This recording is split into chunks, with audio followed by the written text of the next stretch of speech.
Hello बच्चों, चलिए प्रश्न को देखते हैं। प्रश्न है हमारे पास, यदि a प्लस बी प्लस सी 0 के बराबर नहीं है और सारणिक जिसके अवयव हैं a b c a b का मान 0 के बराबर है तो सिद्ध कीजिए कि a बराबर b बराबर c के है। प्रश्न में हमें दे रखा है कि a प्लस बी प्लस सी 0 के बराबर नहीं है एवं सारणिक का मान 0 के बराबर है, तो हमें सिद्ध करना है कि a बराबर b बराबर c के है। चलिए सर्वप्रथम हम प्रश्न के लिए मुख्य अवधारणा लिखते हैं।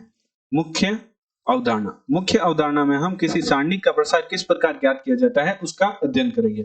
उदाहरण के तौर पर मान लीजिए हमारे पास एक सारणिक है जो कि 3 गुणा 3 कोटि की है, जिसके अवयव कुछ इस प्रकार है। प्रथम पंक्ति के अवयव हैं x1 x2 x3, द्वितीय पंक्ति के अवयव हैं y1 y2 y3, तृतीय पंक्ति के अवयव हैं z1 z2 z3। यदि हम सारणिक का प्रसार प्रथम पंक्ति के सापेक्ष करें तो प्रसार कुछ इस प्रकार किया जाएगा कि x1 की गुणा में हमारे पास आएगा प्रथम पंक्ति प्रथम स्तंभ के अवयवों को छुपाते हुए अन्य अवयव लिखेंगे तो y2 y3 z2 z3 minus x2 की गुणा में हमारे पास आएगा। इस स्थिति में प्रथम पंक्ति द्वितीय स्तंभ के अवयवों को छुपाते हुए लिखेंगे तो y1 y3 z1 z3 plus x3 गुणा हमारे पास आएगा।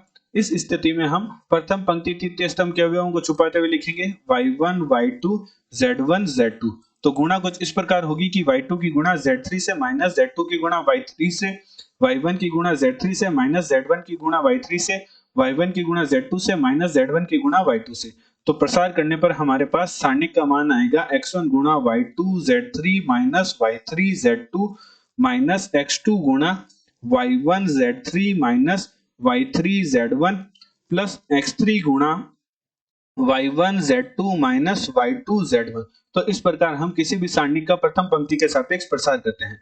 अतः प्रश्नानुसार प्रश्न में हमें दे रखा है कि a प्लस बी प्लस सी है जो शून्य के बराबर नहीं है एवं एक सारणिक दे रखी है जिसका मान शून्य के बराबर है। तो प्रश्नानुसार हमारे पास सारणिक दे रखी है जो कि कुछ इस प्रकार है, जिसकी प्रथम पंक्ति के अवयव हैं a b c, द्वितीय पंक्ति के अवयव हैं b c a एवं तृतीय पंक्ति के अवयव हैं c a b का मान शून्य के बराबर है और हमें सिद्ध करना है कि a बराबर b बराबर c के हैं। तो हम संक्रियाओं की सहायता से सारणिक का प्रसार करते हैं।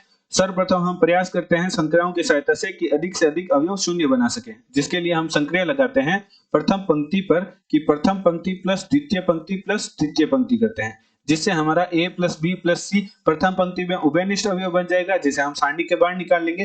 तो हमारे पास प्राप्त होगा, जब हम प्रथम पंक्ति पर संक्रिया लगा रहे हैं, चूंकि हम द्वितीय पंक्ति और तृतीय पंक्ति पर कोई संक्रिया नहीं लगा रहे, तो सर्वप्रथम हम द्वितीय पंक्ति और तृतीय पंक्ति के अवयव लिख लेते हैं और प्रथम पंक्ति पर हमने संक्रिया लगाई प्रथम पंक्ति प्लस द्वितीय पंक्ति प्लस तृतीय पंक्ति के अवयव। तो हमारे पास प्रथम पंक्ति के अवयव प्राप्त होंगे a plus B plus C, a plus B plus C, a plus B plus C. सारणिक का मान शून्य के बराबर है, तो यहां से हमारे पास प्रथम पंक्ति से a प्लस बी प्लस सी है वह उभयनिष्ठ आ रहा है, तो इसे सारणिक के बाहर निकाल लिया और सारणिक के अवयव बचे प्रथम पंक्ति के 1 1 1 b c a और तृतीय पंक्ति के अवयव थे c a b बराबर है शून्य के। अब हम संक्रियाओं की सहायता से अधिक अवयव शून्य बनाने का प्रयास करते हैं।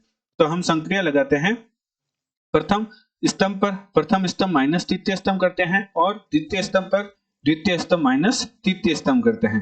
तो निम्न संक्रियाओं की सहायता से हल करने पर हमारे पास सारणिक के बाहर तो a प्लस बी प्लस सी था ही, क्योंकि हमने संक्रिया प्रथम स्तंभ और द्वितीय स्तंभ पर लगाई है, तृतीय स्तंभ पर नहीं लगाई, तो तृतीय स्तंभ के अवयव लिख लेते हैं जो कि है 1 a b।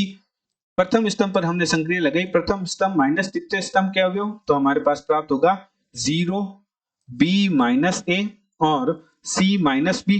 और हमने द्वितीय स्तंभ पर संक्रिया लगाई द्वितीय स्तंभ माइनस तृतीय स्तंभ, तो द्वितीय स्तंभ के संगत अवयव तृतीय स्तंभ के संगत अवयव से घटाएंगे, तो हमारे पास प्राप्त होगा 0 c माइनस a और a माइनस b। अब हम मुख्य अवधारणा अनुसार प्रथम पंक्ति के सापेक्ष सारणिक का प्रसार कर देते हैं, क्योंकि प्रथम पंक्ति में ही सर्वाधिक अवयव है वह शून्य है। तो हमारे पास प्राप्त होगा a प्लस बी प्लस सी। चूंकि यहाँ सारणिक का मान शून्य के बराबर था कि गुणा में शून्य की गुणा में कुछ भी आएगा तो शून्य ही होगा, तो उन्हें नहीं लिखते। माइनस शून्य की गुणा में कुछ भी आएगा तो शून्य ही होगा, प्लस a की गुणा में मुख्य अवधारणा अनुसार हमारे पास आएगा प्रथम पंक्ति एवं तृतीय स्तंभ के अवयवों को छुपाते हुए लिखेंगे तो b माइनस ए, c माइनस ए, c माइनस बी और a माइनस बी बराबर है 0 के। तो हम निम्न सारणी की गुणा करते हैं तो हमारे पास गुणा कुछ इस प्रकार होगी कि b माइनस ए की गुणा a माइनस बी से माइनस c माइनस बी की गुणा c माइनस ए से। तो हमारे पास a प्लस बी प्लस सी तो था ही, और हमारे पास गुणा कुछ इस प्रकार हुई कि b माइनस ए की गुणा हमें करनी है a माइनस बी से, माइनस c माइनस ए की गुणा हमें करनी है c माइनस बी से, बराबर है हमारे 0 के। तो गुणा करेंगे तो हमारे पास प्राप्त होगा a माइनस बी और b माइनस ए और a माइनस बी को हम लिख सकते हैं माइनस, यदि हम बाहर निकाल लें तो इसे कुछ व्यवस्थित करके इस प्रकार लिख सकते हैं a plus B plus C, minus हमने बाहर निकाल लिया तो हम इस प्रकार लिखेंगे a माइनस बी गुणा a माइनस बी का माइनस c माइनस ए और c माइनस बी बराबर 0। तो यहाँ हमारा a माइनस बी का वर्ग बन गया। चूंकि हम जानते हैं हमारे पास एक सूत्र होता है कि x माइनस वाई का वर्ग का सूत्र होता है x का वर्ग प्लस y का वर्ग माइनस 2xy। तो निम्न सूत्र की सहायता से प्रथम पद को हल करेंगे तो हमारे पास प्राप्त होगा, हमारे पास बार था x plus Y plus z गुणा में हमारे पास माइनस a माइनस बी का वर्ग बन गया। तो हमारे पास प्राप्त हुआ a का वर्ग प्लस b का वर्ग माइनस 2ab माइनस हमारे पास था c माइनस ए गुणा c माइनस बी। तो गुणा करेंगे तो हमारे पास प्राप्त होगा c का वर्ग minus C B minus A C plus A B बराबर हमारे है 0 के। यहाँ भी हमारे है 0 के बराबर ही है। तो चलिए हल करते हैं, माइनस की गुणा करते हुए हम हल करते हैं तो हमारे पास प्राप्त होगा x plus Y plus Z minus A का वर्ग माइनस बी का वर्ग प्लस 2ab माइनस सी का वर्ग plus C B plus A C minus A B बराबर 0 के। तो हल करने पर यहाँ हमारा माइनस बाहर निकाल लेते, इसे हल करते हैं x plus Y plus z हमारे पास प्राप्त हुआ। यहाँ हमारा बना माइनस ए का वर्ग माइनस बी का वर्ग माइनस सी का वर्ग प्लस 2ab में से एक ab जाएगा तो हमारे पास बनेगा प्लस का ab प्लस का bc प्लस का ca बराबर हमारे 0 के। माइनस बाहर निकाल लेते हैं द्वितीय पद से तो हमारे पास माइनस बाहर आ जाएगा। तो हमारे पास x plus Y plus z हमारे पास था ही, और हमारे अंदर बन जाएगा a का वर्ग प्लस b का वर्ग प्लस c का वर्ग minus ab minus bc minus ca बराबर 0 के। अब हम 2 की गुणा व भाग देने पर 2 की गुणा व भाग इसलिए दे रहे हैं ताकि हम द्वितीय पद में पूर्ण वर्ग बना सके। तो पूर्ण वर्ग कुछ इस प्रकार बनाएंगे कि minus 1/2 x plus Y plus z, और हम द्वितीय पद में 2 की गुणा कर देते हैं और 2 का भाग दे दिया ताकि हल करने पर पुनः प्रारंभिक पद प्राप्त हो जाए। तो 2a का वर्ग प्लस 2b का वर्ग प्लस 2c का वर्ग minus 2ab minus 2bc minus 2ca बराबर हमारा है 0 के।